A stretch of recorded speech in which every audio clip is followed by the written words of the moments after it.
Сайн бацгаана уу? Эрдэнэсийн эрэл багийн бэлтгэсэн Есүстэй хамт дахин эхлүүлээ 31 өдрийн подкастыг та сонсож байна.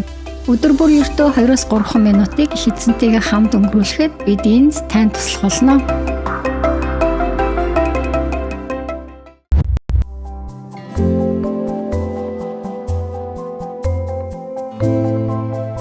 Бид үдсэн харсан зүйлээсээ болоод бус харин итгэлээсээ болоод амьдарч явдаг.